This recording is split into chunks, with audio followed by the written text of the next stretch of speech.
So you're focused on email marketing, right? Especially what works now. Our mission today is cutting through all that noise to find the real strategy for 2025. Yeah, and there's so much noise. That old advice, just build a list. Or that classic freebie then weekly email formula. Honestly, it's mostly recycled fluff at this point. Recycled fluff, I like that. Why fluff, though? What's changed? Well, think about it. Inboxes are absolutely flooded. And the email platforms themselves, they're incredibly smart now. They're basically filtering you based on how people react to your very first messages. Wait, the first few. So if you're a beginner, maybe your audience is a bit cold, you're kind of immediately playing defense, like penalized for small slip-ups early on? Absolutely. That first impression isn't just, a nice to have. It's almost existential for your email survival. It's way less about technical stuff now. And much more about, Immediate connection, relevance. If you don't connect right away, you could just be silently filtered out. Poof. okay, that really frames the challenge differently. It makes sense why some people might claim email is dead, even while, checking their own inbox constantly. Right. It's not dead at all. The opportunity is making emails that actually matter. Emails that make someone pause, maybe smile or think, or trust you. So the shift is, stop chasing the quick wins. Exactly. Beginners often chase clicks, immediate sales. But the real momentum, the sustainable kind, it starts when you flip the question. Stop asking, how do I make money fast? And start asking. How can I earn trust over time? Treat every single email like you're starting a conversation. That's the key. Okay, conversation and trust. Got it. But practically speaking, how do we build a list of people who actually want that conversation? Especially without just throwing money at ads. That's a big hurdle. It is, but you don't need a big budget. The Yeah. sources we looked at pointed to, like 5 really solid free ways to grow intentionally. Not spammy stuff. Okay, like what? Well, being genuinely helpful in relevant Facebook groups, teaching something useful in a quick YouTube short, like 60 seconds, adding real value in Reddit comments, no pitching. Right, giving value first. Yeah, and maybe turning your best emails into Medium articles. Oh, and Pinterest, creating just one really strong, helpful visual. I want to pause on that helpful part.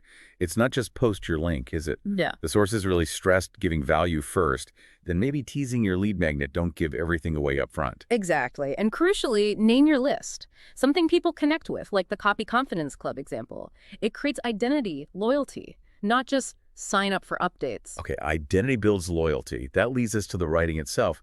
We need emails that perform, right? Yeah. The shift seems to be away from hype toward story. Definitely. Good emails don't just push, they pull.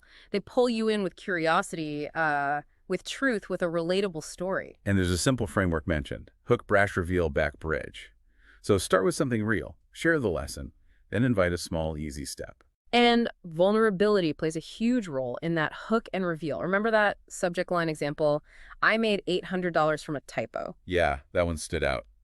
It suggests that being honest about mistakes isn't a weakness in marketing. It's a feature. Hiding mistakes kills trust. Sharing them, that can actually build it surprisingly fast. So for subject lines, forget the old formulas. Pretty much. Think unfinished thoughts. Things like, this almost made me quit, or what I never told anyone until now. Curiosity is your best friend here. Okay, so we've built the right list. We're writing authentic, story-driven emails. Mm-hmm.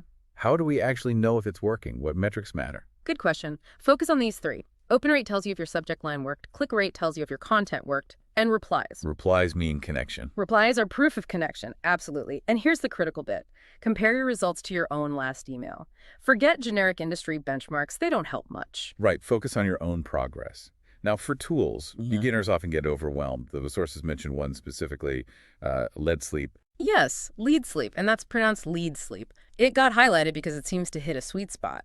It offers pretty solid list features, automation, but it's known for being, well, budget-friendly for people just starting out. Good to know. So lead sleep. Okay, what if an email doesn't perform well? What's the advice then? Don't just scrap everything, burn it all down. Ask yourself simple questions. Was I clear? Was this actually useful to them? Was I, human? Pick one thing, tweak it, and test again. It's about finding your authentic voice, not copying someone else. So the big takeaway feels like this. Email marketing is definitely not dead, but maybe generic impersonal email marketing is. It only works when it's driven by real connection and usefulness. Your open rate shows curiosity, sure, but maybe the reply rate is the real currency now. It shows trust. Well said. And that leads perfectly to a final thought for everyone listening. If you truly committed, starting this week, to treating every single email as a genuine conversation starter, what's the very first piece of actual advice, not a sales pitch, but real advice that you would share? Mull that over before you hit send next time.